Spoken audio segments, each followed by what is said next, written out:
A listener note: this story contains adult content and language.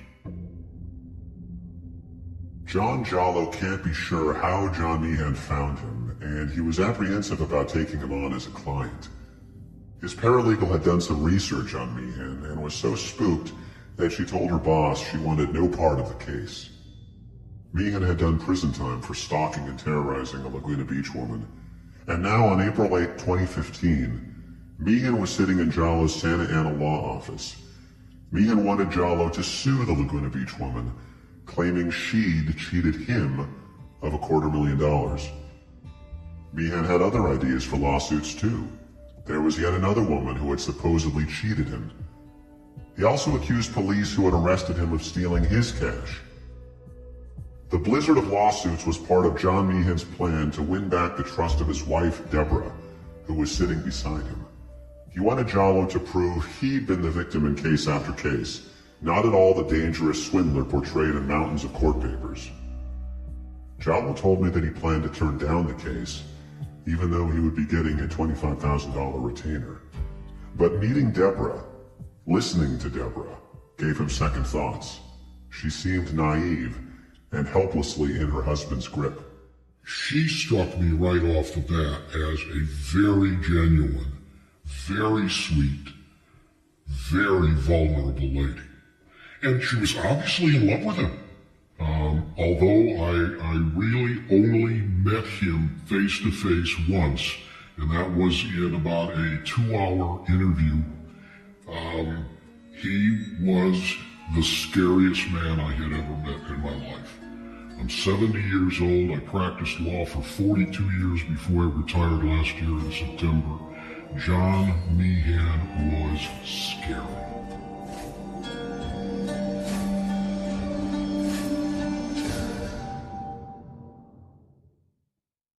Hi, it's Christopher Goffard.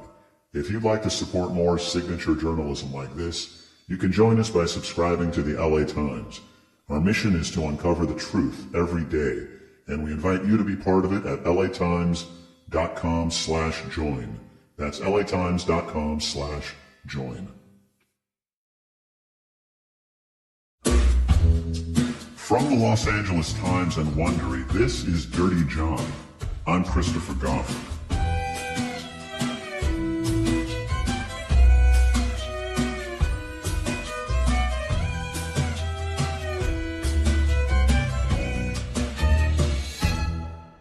Part 5.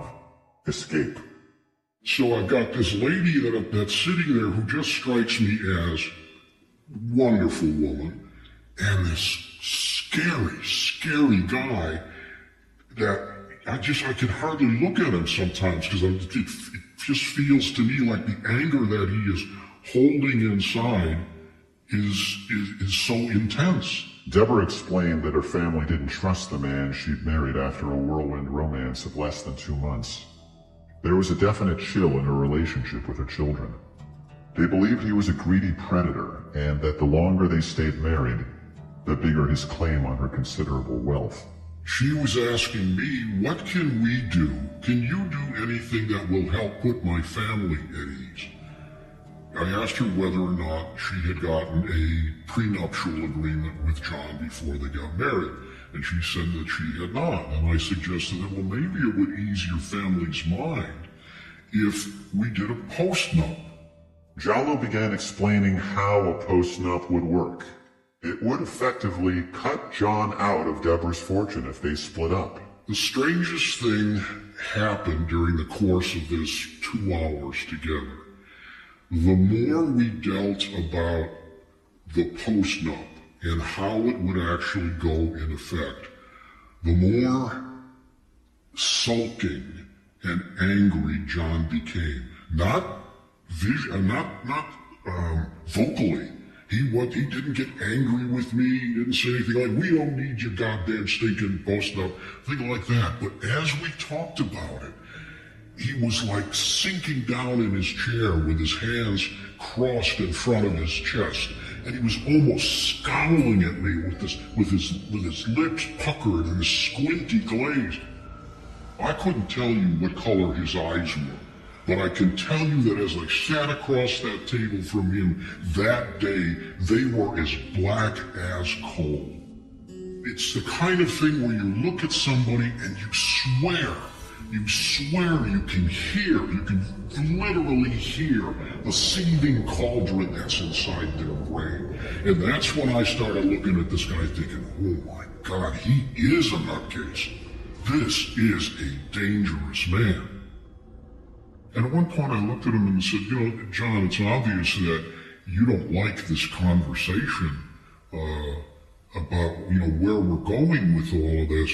But John, it's obvious to me that this woman loves you and she's looking for a way to eliminate this problem that we have with her family. So I'm not here to try and hurt you. I'm not here to act as the bad guy. I'm here because this woman is in love with you and is asking for my help to try and smooth things over with her family. John's responses became shorter, more clipped.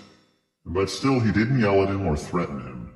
This was someone I wanted to get out of the room with. I just felt like, this guy, his forehead's gonna break open right in front of me because there is so much anger. I would tell you, beyond anger, I just got the feeling that this guy was consumed with rage. He was very good at keeping it bottled up, but it was something that was palpable to me. Nothing that would result in a complaint to the police department that would ever stick up. You can't file a charge on a guy for that. Certainly not, and the woman he was married to wasn't asking me to do anything about that. Two things occurred to me. The first was, I just got stronger in my feeling that this woman needs some protection. And if she's got nobody else, then this office is going to try and do it as much as we can. The other thing that occurred to me as I looked at John and I watched him seething about the idea that there would be a post-nuptial agreement was that this guy is going to find a way to torch this deal now. He's going to find a way to say, no, you're fired. You're not doing this right, you're fired. After they left his office, Jallo says he told his assistant that he thought Debra's life was in danger, that someone needed to protect her. This lady, I don't want to be melodramatic, but this lady her life is in peril. If she says or does the wrong thing for him, I just believe this guy's got killer instincts in him. Jallo got to work on the post-nup. He sent financial disclosure papers to John to fill out, but John dragged his feet in returning them. Jallo also told him he'd studied the material he'd given him on the woman he claimed had defrauded him, including a big stack of emails, and couldn't see the makings of a lawsuit. He needed a lot more information. He went ballistic on the phone, and he started screaming and yelling, you should have had that lawsuit filed by now. You should have had both of those lawsuits filed by now. I don't think you know what you're doing. You're just a waste of my time. I'm done. You're fired. And I said, okay, all right. John, if that's the way you feel, I think I should talk to Debra to see, does that apply on the post-up? He said, you are fired. You don't work for me. You don't work for Debra. We want nothing to do with you. Jallo would put some time into the case, and he said he'd figure out what to bill him and return the remainder of the money. He said, no, the fuck you won't. You are going to send me every goddamn dollar back, that type of thing. And he starts screaming at me that I'm a fraud, that I'm a crook. He is just getting nasty beyond belief. I'm calling, I have a check here for $25,000 tomorrow morning, or I call the bar association. And so I thought to myself, there ain't no way I'm giving this guy 25 grand back. I am going to figure out my time, and I am going to bill it, and I'm going to give him the remainder back. And I don't care whether he goes to the bar association or not. I've got a retainer from him. I can show all my work. I can show all those emails. But then we've got emails going back and forth between him and me at that point where he is just losing it. He wants his money. It's got to be paid right now. he's going to go to the state's attorney's, district attorney's office, blah, blah, blah. And me, I'm thinking of, wow, this is the guy that I'm pretty sure has homicide in his head, you know? It was around this time that Jalo started bringing a shotgun to work. I've got bills to pay, I've got the lights to keep on, I've got the rent to pay, I've got employees to pay, but I'm thinking, you know, this is one guy I don't want to have out there thinking, you know, screaming and yelling that I cheated him. This is a guy who would do anything. So I agreed to give him his money back. I should add that later, a couple of weeks later, he filed a complaint with the bar. Even after he cashed the check? Absolutely. Absolutely. Jalo wasn't able to get through John to reach Debra, and he wanted to know her position on all this. All he could think to do was drive to her business in Irvine, Ambrosia Interior Design, and leave her a note. I said, I'd like to leave this for Miss Newell. This is a personal matter, if you'd please deliver it. And all I said was, Debra, I don't know if you know this or not, but John has filed a complaint with the Bar Association. I am just curious as to whether or not you're aware of it, and whether or not you concur with it. That's all I asked. I didn't get a call from her, I got a call from him. Don't you, if you ever contact my wife again, and this may be the one time where he did threaten me. You know, he said, if you ever contact my wife again, you are gonna regret it. And so I figured, oh, that was a dumb thing, now I pissed this guy off even more. What's interesting is that it took you only 2 hours to form an impression that's lasted now years. It's almost like the opposite of a religious experience, you know, where you meet someone holy and it changes your life. This is sort of the inverse of that, like you looked into a void. That is so true, because we don't want to believe the really bad things about people. We just don't. We want to think that people are good. And when you meet somebody like this, and you realize I am sitting here in the presence of evil incarnate, you know that people like him really do exist, and one has just come into your orbit. Scariest man I've met in my 70 years. Debra made sure John understood that one day her children would inherit all her money. That was fine, John told her. All he needed was her. He used to tell me that he would rather that he could date so many wealthier women than me, that he would much rather be with me with no money, living under a bridge, than with the wealthiest woman living in a mansion without love. Debra had cut John out of her will months back for fear that he might kill her. And though she went to sleep beside him and woke up beside him, it was impossible to completely banish that fear.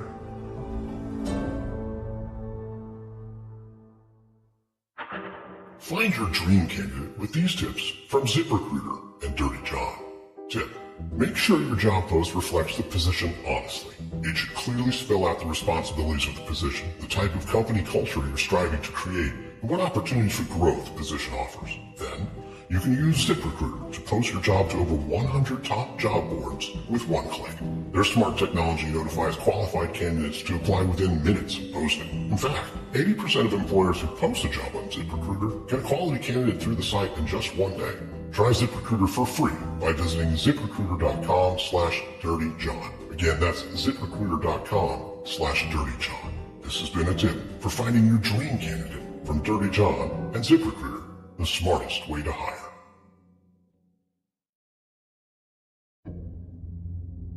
Debra's kids thought it was flat out crazy that she had returned to John. And Mian wanted her kids, particularly her 2 oldest daughters, out of her life. He blamed them for the troubles in the marriage, blamed them for hiring a private eye to probe his past, blamed them for temporarily turning his wife against him. This is Jacqueline. I was very angry that she had gotten back together with him, because I just felt like of all of the evidence that we had, how could you believe, how could any story prove that this stuff is okay to be here? all of this evidence about John. John's hatred for Debra's family did not seem to extend to Tara, Debra's youngest and quietest daughter, even though she had clashed with him. He found her the least troublesome of his stepdaughters. Tara feared him and disliked him. He was the reason she sometimes carried a pocket knife. She said she was willing to sit down with him and try to work things out, believing he would never take her up on it. Jacqueline was upset with Tara for seeming to give him a chance. Tara's a lot more like my mom, where she wants to believe the best in people rather than see any of the bad things. And I could probably be a little bit more like them.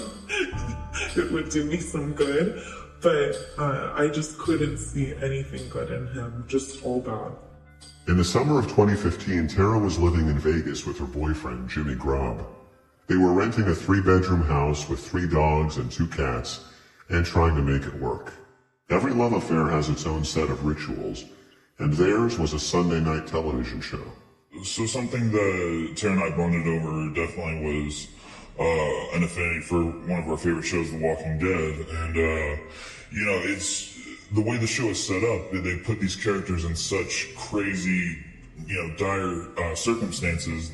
One episode, I think it was in the 2nd season, where a character is trapped in a bathroom of an RV and, is just basically death is knocking at the door right there.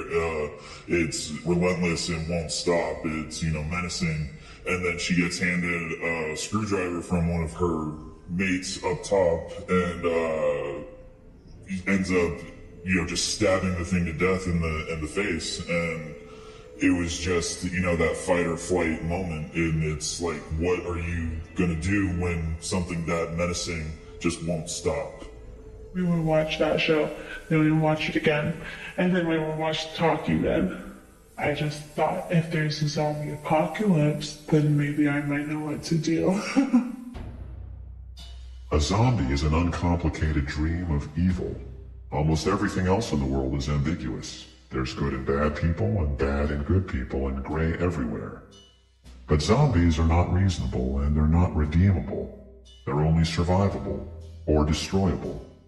As the shadow of John's menace seemed to lengthen, this was the feeling evoked in people who had come to fear him. Tara says she got a zombie kit for Jimmy, with food, water, a flashlight, a filter straw, matches, a thermal blanket, and knives. I told him to take it just in case he ever had zombies in his life. And where did you get all this stuff? I went to, there's a zombie apocalypse store in Vegas. The zombie kit was her Christmas present to Jimmy in 2014, and it was their last Christmas together. By the summer of 2015, they were breaking up. In the breakup, Tara got Cash, their Australian shepherd. She had a tighter bond with Cash than Jimmy did. Debra drove out to Vegas to pick up her daughter, who was crestfallen after the breakup. John didn't object. Tara moved back to California and started applying for jobs. She found one as a kennel attendant and dog groomer. She loved the company of animals. John and Debra were living in a luxury apartment near the Irvine Spectrum, an upscale area.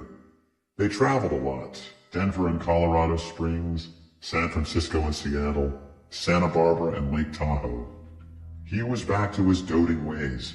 He spent the day, many days, getting my cars washed, running errands for me, going to the post office, helping me with different things, getting my dry cleaning, going grocery shopping. He'd have flowers all the time for me. He wanted to hold me all night and kiss me constantly and things like that. So there was this, obviously it feels good. So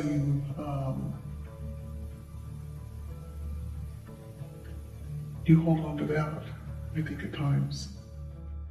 At night he fell asleep holding her, breathing against the side of her neck, his arm over her body. It was strange to be in love with someone and fear him at the same time. She was careful what she told him about her kids, because he became so volatile at any mention of them. He was secretive about the rare phone calls he'd get. He claimed to spend a lot of time at 24-Hour Fitness or at the sauna, but she really had no idea what he did all day. When they went to the dog park to let the golden retriever Murphy run around, who was this woman who kept smiling at him? Had they shared something together? Sometimes she'd come home afraid she'd find something she didn't want to see, like John with another woman or doing drugs.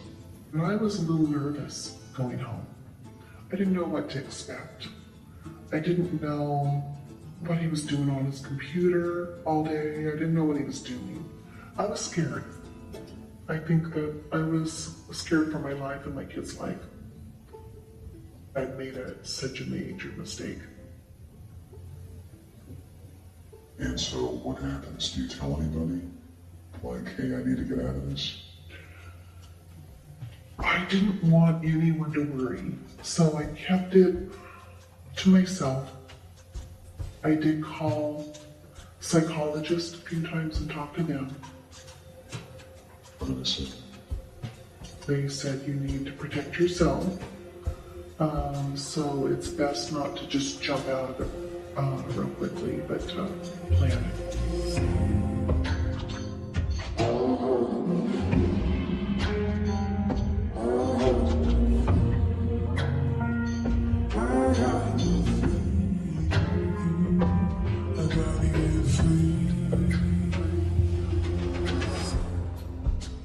Debra would have to play the role of the happy wife for now.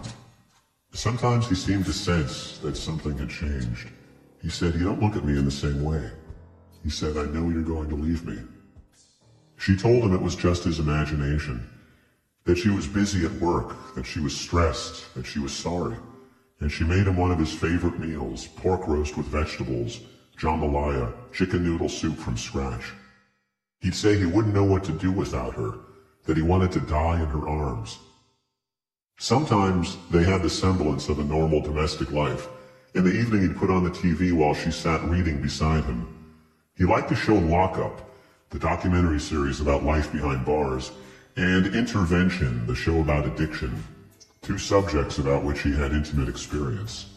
He liked the comic Daniel Tosh on Comedy Central, but his favorite show was MTV's Ridiculousness, which mocks people in viral videos who do stupid things and get hurt. It always made John laugh. Debra had begun hiding money from him. She'd take $2,000 from every paycheck and give it to her eldest daughter or to a friend. She didn't want him to have access to all her money for fear he'd take it, and she didn't want him to know that she was still giving money to her kids. In October 2015, she bought a house on North Water Street in Henderson, Nevada. It was an investment and she got to work upgrading it. But more importantly, it was a place John could stay where he would be away from her children. One day she went to see Jacqueline, and when she returned, he confronted her about where she'd been. He'd kept a tracker on her car. He told her if she saw Jacqueline again, he'd throw Jacqueline in the ocean and make sure she didn't come out. I'd say, stop being so dramatic, or things like that. There were just comments, like about his wife, ex-wife, about Jacqueline, I started realizing this man, if I do try to leave him, and I think that part of me wanted them to finally all like each other and be a happy family, it wasn't going to happen. It wasn't happening. By December 2015, they'd been married a year. John sat down to type her a 2-page letter. It was a treacly bonbon with a core of arsenic. It reminded her of what he required. Between her family and her husband, there was room only for him. It starts out saying, "Deb, happy anniversary, 1 year, and forever means forever." He would say that to me all the time. We've been through some hard times, complicated times, but at the end of the day, I have you to myself. No family, no issues that we can't work out. I love you. You have the kindest, most forgiving heart of any person I've ever known. I want to grow old with you.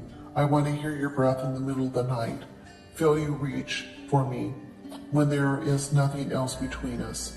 I can't imagine living without you. and your absolutely nutty family. They're not nutty, by the way. I hope to get over what they did. I wish I could now, because I see the pain you have being away from them. I wish I could just fix this. I wish I could make all those problems and issues go away. But sometimes life is so complicated that there is no turning around. Sometimes the issue is bigger than us. Sometimes letting go is better than holding on. We have each other. We have each other forever. I will never cheat or disrespect you in any way. I have no desire for anything other than you. You are simply the best person I have ever known, with the biggest heart imaginable. I wish I was more like you. I wish I could see the world like you do. He went on to say, I love the way you smell and the way you drift off to La La Land while I'm talking to you. I love the feel of you, and needless to say, making love to you is about as close to a religious experience as I have ever had. I hope I die in your arms, because this world would be a dark place without you. I hope you love me, and we grow old together. I hope. He told her these sort of things all the time, and they always sounded sincere. And I felt very torn. Here's my family, and here I go again. Another failure. So I didn't think I could go through another divorce. I thought, how can I keep getting this so wrong so many times? I know my problem is I jump into them without really getting to know the person. She knew she would never really be able to trust him. She knew she'd been deceiving herself, that her children had not been her enemies, but the ones who'd seen him clearly from the start. In February 2016, John discovered that Debra had been secretly giving Jacqueline money to attend real estate classes. He thought that I was out of my mom's life, and the fact that my mom and I were talking a little bit really bothered him because he wanted me just out of the picture, away. Of all the people in the family, you were the one he most identified as an enemy, right? Yes. John and I really had it out for each other. John started sending Jacqueline lewd messages. He called her real estate school and slandered her, embarrassing her to the point that she dropped out. She says he sent her a picture of her birth certificate with spit on it. She sent some heated messages back. She showed me their exchanges from March 6, 2016. I googled pile of shit, and then I sent him an image of a pile of shit. And then, I was like, if you had a life, you wouldn't be wasting your energy emailing me. Let's just stop wasting each other's time. Nobody cares about you. He was like, you don't have a mom. And it's like, she's right next to me and we're reading your emails together. She reads me a couple more from John. Mommy wants nothing to do with you and that will kill you. Jumping off a tall building would make me smile. Head first will work. I said, leave me alone, you sick pervert. Yeah, jump head first, and your mom and I will be laughing. I thought, what a sick thing to say to my daughter. It was just the things he would say that, at that point, who can be with someone like that? But I really had to protect myself and my kids. Debra had been married to John a year and 3 months at this point. She withdrew $120,000 from her bank account, hoping he wouldn't notice. She gave some money to a friend to hold, and some to a daughter. She had $30,000 stashed in the bottom drawer in a closet, banded stacks of $100 bills. Somehow he found it. He confronted her at their Orange County apartment. He put it in front of me and said, what's this? So I said, money. And he went into my accounts and said, why are you withdrawing all this money? He had been tracking all my accounts.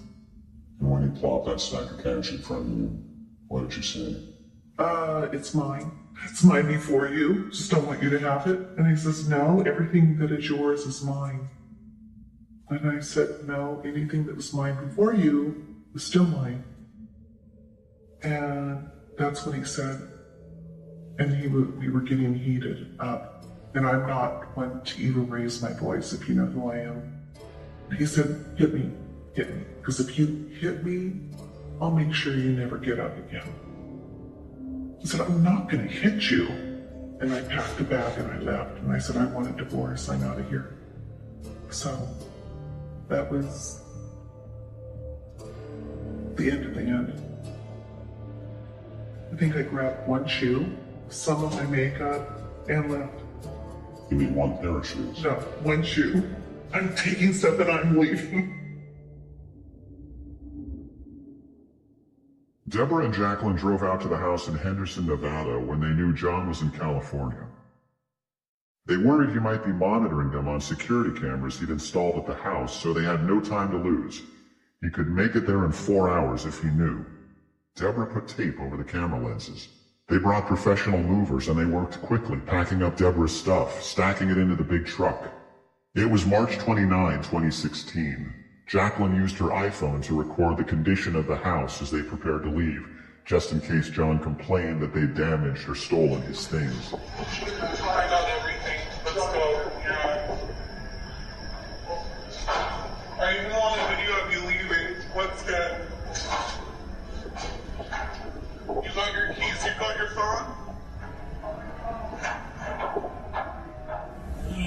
I just have like a video looking back. You can see the truck and the guys moving stuff. And then her driving home. Yeah, it got really ugly really fast, which I knew it would.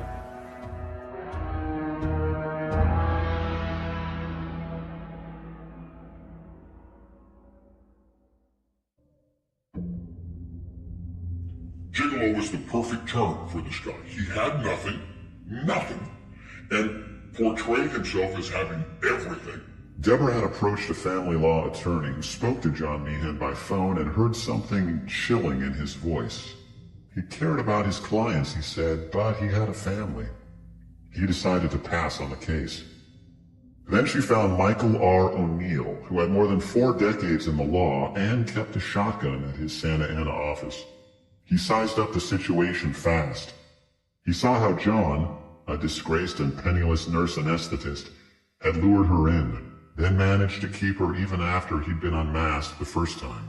You take the victim away, the con man's nothing. He has to eat. He's got to, like a shark, he's got to eat. And that's what he is. He is a shark. And he looks for his prey. They select these people. You know, they don't just really bump into somebody and go, wow, he'd be a great victim. They know exactly about their victim. And she finally realized then once she saw all the bad stuff that, hey, look, let's get away from this guy. And then he became a bad con man. He took away the polish and the spelt shark stuff, and he became a big fat sea bass. You know, she's very religious. And when you humble yourself, you the shark, and you say, I can't believe that all these years I've been this shark, I now would like to be a salmon or a trout.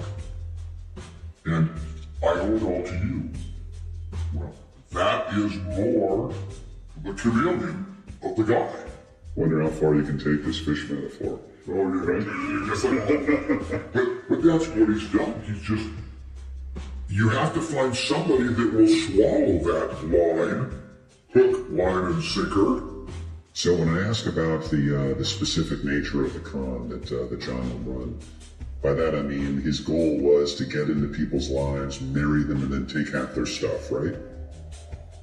No, to take all their stuff. He didn't want half. And he believed he was entitled to it. He was entitled to it. She filed for divorce in April 2016. If Debra had glimpsed a frightening side of him during their first separation, now he seemed a creature of pure malignancy. He wrote, "You get your family. I got the dog. I got the better deal." He wanted money and promised to bleed her dry through the divorce courts if she fought him. He wrote, "For once in your holier-than-thou life, listen to me. You are going to have to pay both sides, which could easily take a year. We had a good run except for your family. There is no trust, but the last thing I want to do is break you." He sent her photos of himself with a provocatively posed ex-girlfriend. He threatened to disseminate compromising photos and emails. He wrote, "Make yourself available or I ruin a family. There are children involved, Deb. This is bigger than you. No more being nice. This will turn an entire family inside out. You're selfish to allow this. You'll never forgive yourself, but I am doing it. He lectured her. You don't know how to live. Sex is not love. Get help. He denounced her as a crook on Yelp. He had once coaxed naked photos out of her, and now he sent them to her family. He texted her that he knew where she was when she picked up her grandkid. And he sent a horrible text to one of her nephews, whose mother, Cindy, Debra's sister, had been shot to death in 1984 by her husband. It was a wound that John delighted in inflaming. John wrote, "Your dad should have put one in the back of your useless head as well as your brother, just after he blew your mom's brains out all over the wall." Debra says he forged her name on $17,000 worth of checks, and he accused her of assaulting him. "Deb, I saw this coming. It's pathetic it's come to this point, but you leave me with no options after your storm of lies." She replied, "Storm of lies, wow. You are the expert in that area." He had brought only 3 boxes with him to the marriage, mostly old clothes. Now he wanted $7,000 a month in spousal support and $75,000 in attorney's fees. He accused her of stealing $90,000 in cash from him and $30,000 in gold coins.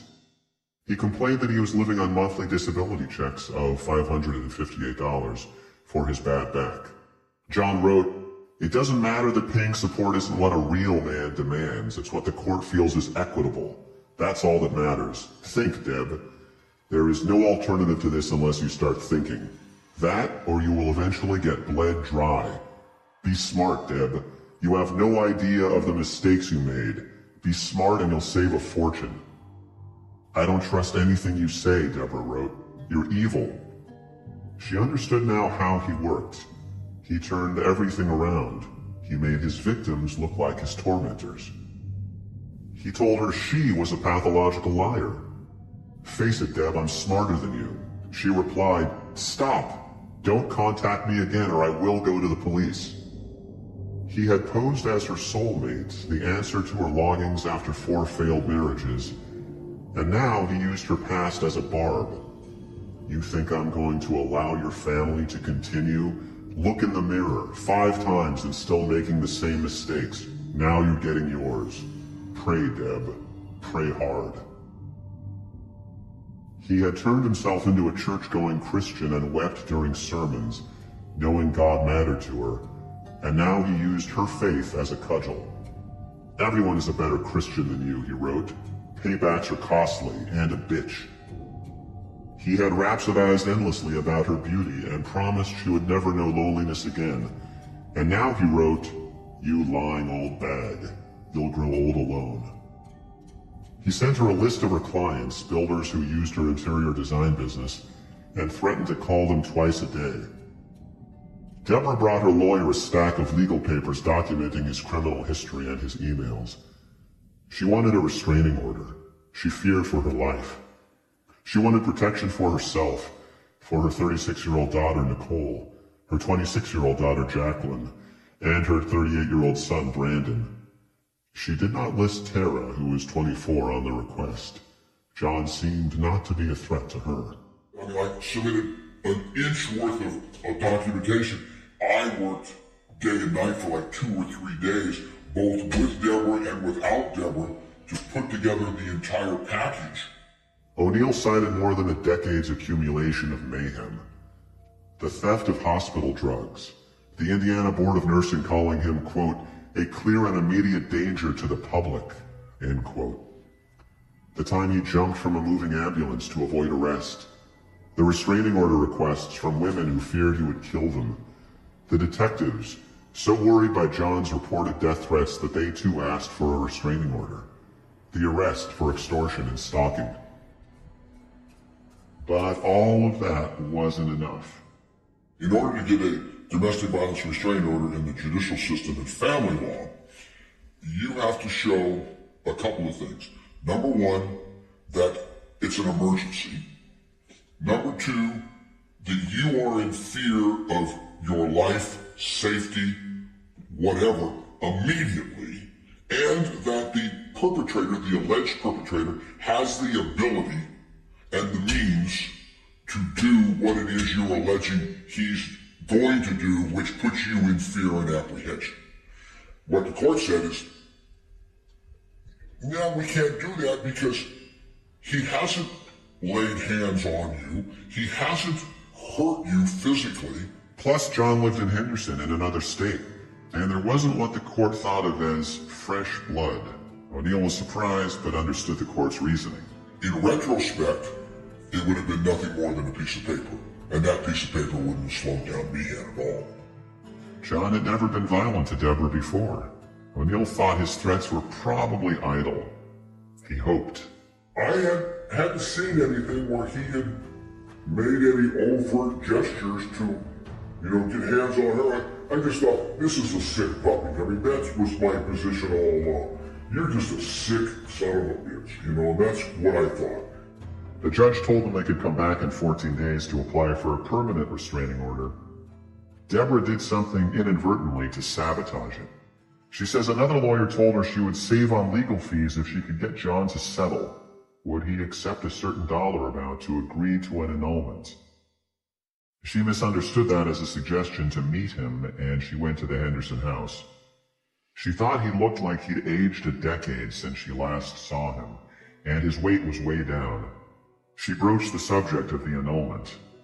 She even said they might try to start fresh afterward with no lies. It was the only thing she could think of to say. He wouldn't hear of it. She promised till death do us part. He wept and said he was dying of cancer. He didn't want to die alone. How could she leave him?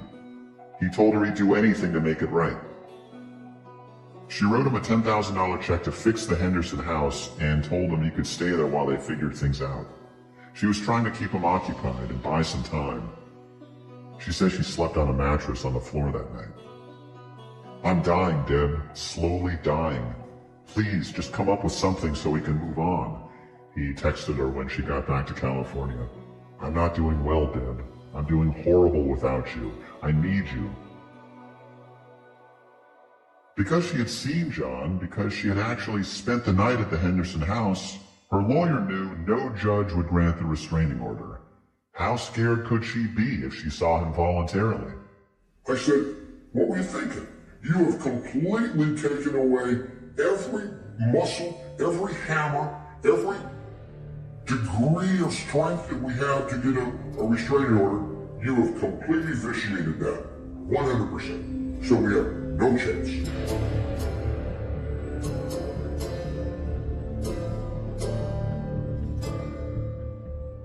It was June 2016.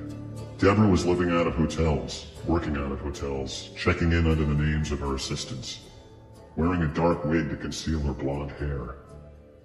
Now and then she snuck into her office in Irvine. Around 1 p.m. on Saturday, June 11th, she got there to find her blue sport model 2015 Jaguar XF was missing from the lot, a $64,000 car. 2 days later, the car was discovered in front of a business a block away. It reeked of gas, and there was fire damage to the seat and doors, and there was a gas can in the car. Whoever had attempted to torch her car had done an inept job. The windows were rolled up, and the doors were closed. The fire had extinguished itself for lack of oxygen. Grainy surveillance footage showed John in jeans crouched behind the bushes, watching the car, waiting that Saturday morning. And it showed him come back about an hour later wearing gloves and a painter's uniform.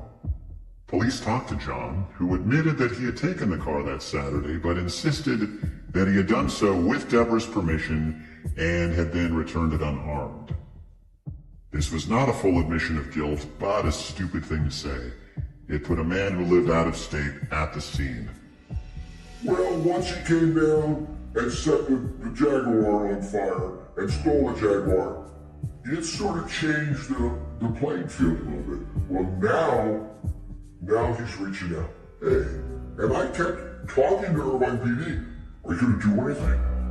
I mean, we have a video. We know he did it. You have the video. Do something about it. O'Neill thought if police could connect him to the Jaguar torching, he could finally get the restraining order. Everybody kept assuring me, Yeah, we're investigating. Yeah, we're looking into it. Yeah, we think we got the right guy. All of June passed, and then all of July, and still the police had not arrested him. They said they were building a case, trying to nail him with inconsistencies in his story. O'Neill's name and business address was on all the court papers. He says 2 of his friends who were family law attorneys were murdered by people on the opposing side. He thought it was a good time to put in extra locks at his Santa Ana office. I just thought he was the boogeyman. And I don't mean to say that I was intimidated or I was scared. I got a big old shotgun that sits over there underneath my cabinet. But still, it doesn't do you any good if it's over there under the cabinet if somebody barges into your office and you're sitting over at your desk. He was a bad man from the onset. He was a bad man. Whether or not he would take it to the extreme that he ultimately took it to, I would have never thought that until at least the car incident and the torching. And then he became a hands-on. Debra blocked his texts and emails, and this seemed to enrage him. Debra changed phones. She refused to hire a guard. She thought she would be okay since she was on the road a lot, living out of hotels. When she was in Orange County, she stayed with Jacqueline, who had found a new apartment near the John Wayne Airport. It had a security gate, but Jacqueline worried about John following her into the parking garage. After the car torching, he seemed capable of anything. I felt like I needed some protection as far as a weapon. Because what am I going to do when some 6'2" guy comes at me? I'm 5'2", I'm whole fit, I'm 95 pounds. Jacqueline says she got herself a Smith & Wesson revolver. Of all John's stepkids, she knew he hated her the most.